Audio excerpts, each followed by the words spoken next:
सत साहिब साहिब गुरु तेरा ही आसरा। प्यारे बच्चों, पिछली क्लास में आपने सुना कि आकाश वाले ग्रह और हमारे घर में नाते रिश्ते और हमारे घर की व्यवस्था कैसे होती है। तो आपको बताया गया था कि शनि की दिशा है वो पश्चिम होती है। उसके बाद में आज हम जानेंगे कि दो छाया ग्रह होते हैं। वो छाया ग्रह ब्रह्मांड में क्या होते हैं। धरती सूर्य के गिर्द घूमती है, चंद्रमा धरती के गिर्द घूमता है।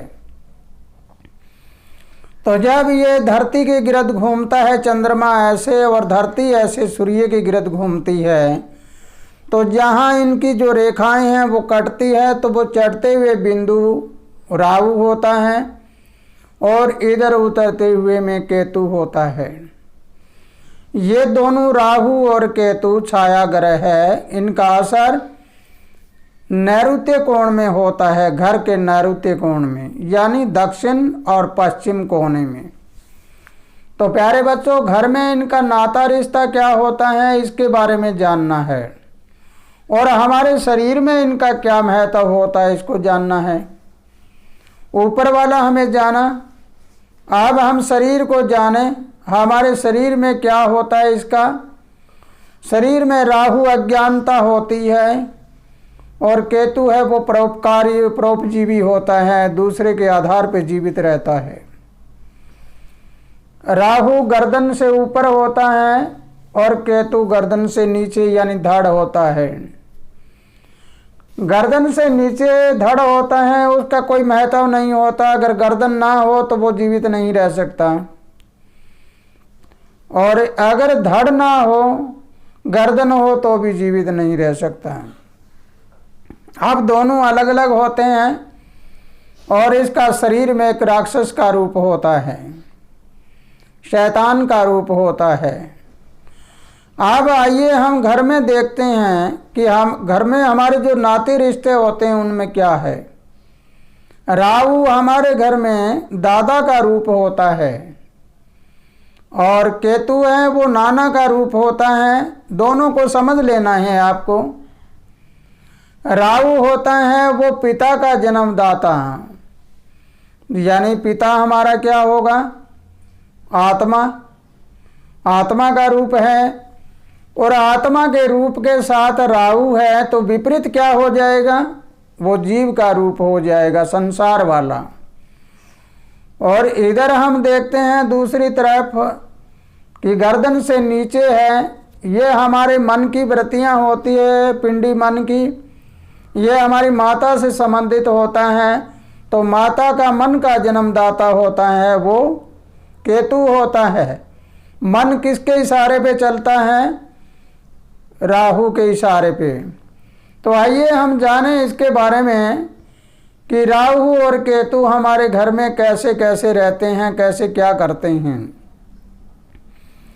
अगर हमारा ईशान कोण खुला है और ईशान कोण को साफ सुथरा रखते हैं, इसमें पूजा घर बनाया हुआ होता है, छोटा सा पार्क बना हुआ हो, उसमें हरी हरी दूब लगी हो, कुशा लगा हो, तो उस घर में और इधर वाला जो कोना है इस कोने को दबाया हुआ हो, तो उस घर में भगवान की शक्ति, परमात्मा की शक्ति, पॉजिटिव एनर्जी, सकारात्मक ऊर्जा बढ़ जाती है। अगर वही पूजा अगर इधर कर लिया जाए नैऋत्य कोण में, तो नैऋत्य कोण में आकर राहु को बढ़ावा देता है, अर्थात घर में शैतान पनप जाता है।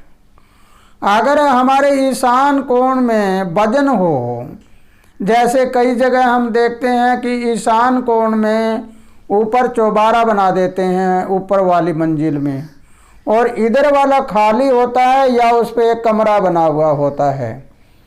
प्यारे बच्चों, इस बात की जांच करके देखना कि जिस घर में ईशान कोण यानी उत्तर और पूर्व कोण दबा हुआ होगा, वजनदार होगा उस घर का कर्जा नहीं उतरेगा कभी भी, वो हमेशा कर्जवान रहते हैं। और अगर इस ईशान कोण में किसी के टॉयलेट वगैरह होते हैं तो उस घर में बीमारी कभी बाहर नहीं निकलेगी। एक बीमार हुआ एक ठीक हुआ, एक बीमार हुआ एक ठीक हुआ। अगर इस ईशान कोण में रसोई बनाई हुई हो तो क्या होगा, सबका दिमाग खराब होगा, खाना खाते खाते वो लड़ पड़ेंगे और एक दूसरे में तनाव रहेगा, झगड़ा रहेगा। इस प्रकार यही ईशान कोण अगर इधर आ जाए, इधर अगर टॉयलेट होगा तो भी वो नुकसान करता है। लेकिन अगर इस नैऋत्य कोण में किसी के घर में रसोई हो तो इस बात की जांच करके देखना, उस घर में सास बहू इतनी लड़ेगी कि वो गलियों में आ जाएगी, लड़ती लड़ती गलियों में जाकर झगड़ा होना शुरू हो जाएगा। लेकिन मेरी बात को मानना नहीं है, आपको जानना है। अगर ये बात सत्य लगती है तो आप जांच करके देखें, जांच करने से पता लगेगा कि जो बात कही गई है वो हकीकत है या नहीं, या वैसे ही कह दिया। पड़ताल करने से इसका पता लगेगा। तो प्यारे बच्चों, राहु का मतलब ये नैऋत्य कोण, नैऋत्य कोण का नुकसान क्या क्या हुआ देख लो।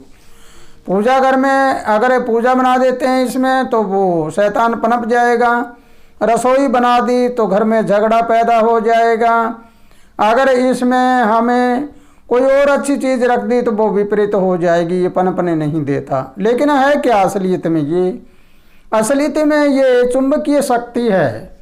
धरती के उत्तरी ध्रुव और दक्षिणी ध्रुव में जैसे चुंबक लगे हुए हैं, उत्तरी होता है वो प्लस होता है और दक्षिण होता है वो माइनस होता है।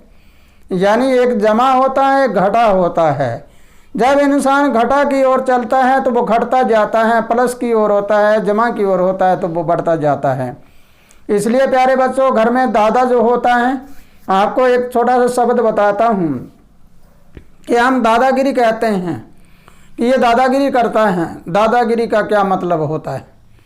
एक दादा हो घर में, अनपढ़ हो और बच्चे सारे पढ़े लिखे हों, कोई ऑफिसर लगे हुए भी हों चाहे, लेकिन वो दादा आते ही हाथ में लाठी लेकर कहेगा मैं कहूँ वैसे करो। और सब बच्चे डरते हैं कि दादा ना आ जाए, कि दादा आ गया तो ये कुछ न कुछ बोलेगा। इसका मतलब वो दादागिरी करता है। इसी प्रकार राहु हमारे घर में अगर विपरीत दिशा में पनपता है तो वो दादागिरी करेगा घर में। हमारे शरीर में अज्ञानता का नाम राहु होता है। अगर अज्ञानता आ गई तो भी हम दादागिरी करेंगे। तो प्यारे बच्चों, इसका अगला चरण अगली वीडियो में बताऊंगा आपको कि इसको कैसे कैसे निवारण किया जाना चाहिए और कैसे हम इसको रखें। तो इसी के साथ प्यारे बच्चों, खुशहाल रहो, आनंद करते रहो और मेरी इन बातों को सबको जांच करके देखना है। मैंने पहले कह दिया, मेरी गाई हुई कोई मत गाना। जब तक ना देखो ना मत मानना किसी का कहना। हो सकता है मेरी बात भी गलत हो, लेकिन जांच करके देखो। इसलिए कोई सच्चाई पाई जाए तो मानना, अन्यथा मत मानना। इसी के साथ खुशहाल रहो, आनंद करते रहो। सत साहे साहेब गुरु तेरा ही आसरा।